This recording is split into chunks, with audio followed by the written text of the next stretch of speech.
The Ryder Cup is a bit of a love-hate relationship between Rory McIlroy and U.S. fans. It appears that McIlroy shares his distaste for American fans. However, in a shocking turn of events at Bethpage Black, Rory McIlroy blew kisses from the first tee on Saturday in response to some early taunts from Team USA fans. Tommy Fleetwood and McIlroy were paired again against Harris English and Collin Morikawa. McIlroy was hoping to replicate Friday's victory, in which the European pair defeated the American team to keep their perfect 5-0 Ryder Cup record. Over the course of the week, the Bethpage Black crowd has been rather critical of McIlroy.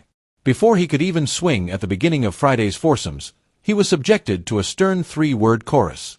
When he joined Shane Lowry for the four balls on Friday afternoon, Europe had already taken the lead while Team USA staggered out of the gate, leaving the fans quiet and Bryson DeChambeau feeling embarrassed. Nevertheless, McIlroy didn't hold back and made a belligerent gesture in the direction of the supporters in response to the taunts. When he took the tee on Saturday, McIlroy was once again heckled by the opposition supporters, who yelled taunts like "ass" and "F you Rory." The five-time major winner chose to smile, take in the chanting, and send a barrage of kisses toward the grandstand rather than respond angrily. Ahead of the event, there has been much discussion about fan behavior.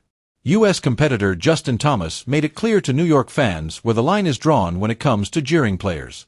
Prior to the tournament, McIlroy talked about the difficulty of competing in the United States in a strange and hostile environment.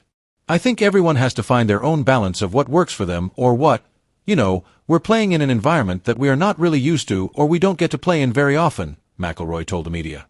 "I'm really fortunate that I receive a lot of support from people almost everywhere I travel to play golf, and this week will seem a bit different for me. However, that is completely understandable and to be expected. I think I've interacted with the audience and stuff too much at times throughout the Ryder Cup. Sometimes, though, I haven't participated enough. Finding the right mix between leveraging the crowd's enthusiasm to support your performance is really all that's involved. I think I may have engaged too much at Hazeltine at times, and I felt somewhat flat at Whistling Straits when I didn't engage enough. Finding that equilibrium is all that's involved. I am unable to disclose that sum to any team members. They must truly discover it on their own. However, that is the difficulty of playing away, isn't it?" The five-time major champion blew a string of kisses toward the stands after grinning and taking in their cheers. Over the next several days, McIlroy is trying to find the ideal balance. With a kiss, he hopes to seal a well-deserved triumph and add another point to Europe's 5.5 lead.